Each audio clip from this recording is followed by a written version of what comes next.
A name almost erased. In the sands of Egypt, temples rise like giants of stone, carved with the names of kings who sought to defy time. But some names were not meant to endure. Some were deliberately erased, their memory chiseled away so that they might never live in eternity. Among them was Hatshepsut, a queen who dared to do the impossible. She crowned herself Pharaoh of Egypt. She reigned not as a queen consort, not as a regent, but as king. Her statues wore the false beard of kingship.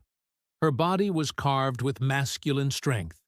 Yet in every inscription, her name declared who she was: foremost of noble women. For 2 decades, she ruled one of the greatest civilizations on earth. She built soaring temples, commanded armies, expanded Egypt's wealth to levels unseen, and proved herself as capable as any man who wore the double crown. And yet, after her death, her memory was hunted down and nearly destroyed, until modern archaeologists resurrected her from silence. This is her story. Chapter 1. The Rise of a Noble Daughter. Hatshepsut was born around 1507 BCE, daughter of Pharaoh Thutmose I and his great wife, Amun. From the beginning, her lineage gave her power. But power alone was not enough. Egyptian tradition reserved the throne for men. She was married to her half-brother, Thutmose II, as was custom, uniting bloodlines. Together, they had one daughter, Neferu-Ra. But Thutmose II also fathered a son with a lesser wife, Thutmose III, the boy who would one day be king. When Thutmose II died young, the throne should have passed directly to his son. But Thutmose III was only a child. Hatshepsut, as queen and stepmother, stepped forward, not as pharaoh, not yet, but as regent. She would rule in his name until he came of age. But the regency was only the beginning. Hatshepsut had already tasted power. She held the exalted title of God's wife of Amun, one of the most powerful religious positions in Egypt. This role was no empty ritual. It gave her control over wealth, estates, and influence at Karnak, Egypt's spiritual heart. To be called the wife of the god, Amun, was to walk the line between mortal and divine. It was here that Hatshepsut began to lay the groundwork for something unprecedented, a woman not content with being regent, but destined to rule as pharaoh in her own right. Chapter 2. Becoming Pharaoh. At first, she appeared in statues and reliefs as a woman, slender, elegant, regal. But by the 7th year of her regency, everything changed. She crowned herself Pharaoh of Egypt. She adopted all the royal titles, wore the regalia, and was depicted as a man in art, broad-shouldered, flat-chested, wearing the false beard of kings. And yet, her inscriptions still spoke of her as female. She did not deny her womanhood. Instead, she declared, "A woman can be pharaoh too." Her depictions showed her towering over Thutmose III, who still held the title of king but was clearly second in command. Hatshepsut ruled Egypt alone, and she ruled brilliantly. Historians Bob Breyer and Hoyt Hobbs put it simply: her male garb was not intended to fool the citizens. Rather than denying her femininity, she was proclaiming that she was also a pharaoh. But how does a woman legitimize herself as king in a world where tradition said only men could rule? Hatshepsut turned to the gods. She declared herself the daughter of Amun.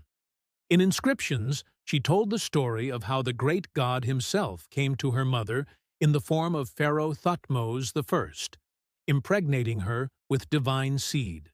Hatshepsut, she claimed, was no ordinary mortal. She was born to rule. She sealed her power with strategy. She married her daughter Neferu-Ra to young Thutmose III, binding him even closer to her. And she filled every temple wall with scenes of oracles and prophecies declaring that the gods had chosen her. Her message was clear. To oppose Hatshepsut was to oppose the will of the gods themselves. Chapter 3. Pharaoh in Action: War, Trade, and Glory. A pharaoh's duty was more than sitting on a throne. To be king meant to expand Egypt's power through conquest, to honor the gods with temples, and to bring prosperity to the land. Hatshepsut did all of this, and more. Military campaigns. Though her reign was largely peaceful, she sent armies to secure Egypt's borders in Nubia and Syria. These campaigns maintained Egypt's prestige as a military power and linked her reign to that of her warrior ancestors. Building projects. But her true genius lay in stone. Hatshepsut was a builder without rival. She ordered temples, shrines, and monuments across the land, surpassing the works of her predecessors. Her masterpiece was the Temple of Deir el-Bahri, a breathtaking mortuary temple carved against the cliffs of western Thebes.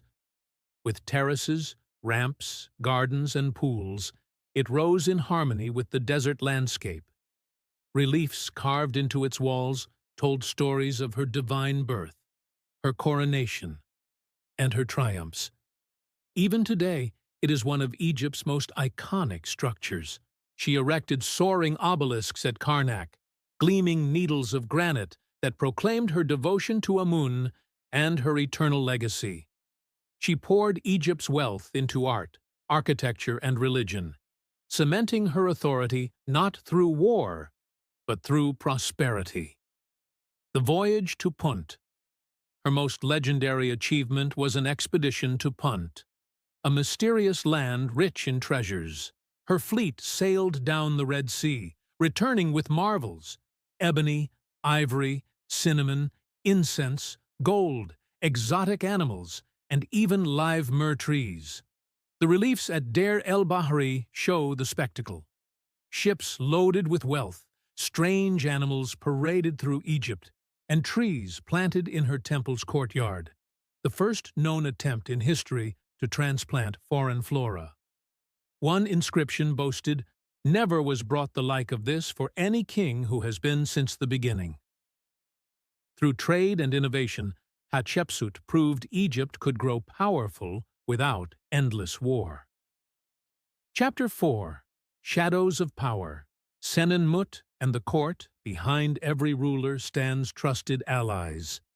For Hatshepsut, none was more important than Senenmut. A man of humble birth, Senenmut rose to become steward of her daughter, Neferu-Ra, and overseer of her grandest projects. Statues show him cradling the princess, symbolizing both loyalty and trust. Rumors swirled in later times that Senenmut was more than an advisor, that he was Hatshepsut's lover. No evidence proves this, but the closeness of their bond was undeniable. He designed her temple, managed her wealth, and helped her reign shine. Yet even with allies, Hatshepsut knew she walked a dangerous path. Egyptian society was conservative. Tradition was sacred. A woman ruling as king was a challenge to the cosmic order of Ma'at, balance and harmony. For 20 years, she kept that balance through wisdom, strength, and prosperity. But shadows were gathering. Chapter 5. Death, Erasure, and Resurrection. Around 1458 BCE, Hatshepsut vanished from the throne. Whether she died naturally or was removed remains debated. Modern analysis of a mummy discovered in Cairo suggests she died in her 50s, possibly from an infected tooth. Thutmose III, now grown and hardened by military campaigns, took the throne fully. He became one of Egypt's greatest warrior kings, remembered as the Napoleon of ancient Egypt. But in time, he, or his successors, launched a campaign to erase Hatshepsut from history. Her statues were smashed. Her name was chiseled off walls. Her obelisks were buried. Her temples were defaced. Her achievements were claimed by others. Why? Perhaps Thutmose feared that her precedent would inspire other women to rule. Perhaps her reign, no matter how successful, was seen as a dangerous break from tradition. To restore Mayat, her memory had to be obliterated. And for centuries, it worked. Hatshepsut was forgotten. Until the 19th century, when Champollion, the scholar who cracked the Rosetta Stone, puzzled over inscriptions naming a female king but showing statues of a man. Slowly, piece by piece, Hatshepsut emerged from the shadows. Her temple at Deir el-Bahri still stood. Her inscriptions survived in hidden chambers. And her story, once silenced, rose again. The pharaoh who would not be erased. The ancient Egyptians believed that as long as a person's name was spoken, they lived on in the afterlife. Erasure was death beyond death. But Hatshepsut defied even that. Her name, once buried, now echoes louder than ever. Today she is remembered as one of Egypt's greatest pharaohs, bold, brilliant, ambitious, and visionary. She proved that kingship was not bound by gender. She proved that prosperity could rival conquest. And she proved that no chisel, no erasure, could silence true greatness. Hatshepsut, foremost of noble women, Pharaoh of Egypt, the queen who became king.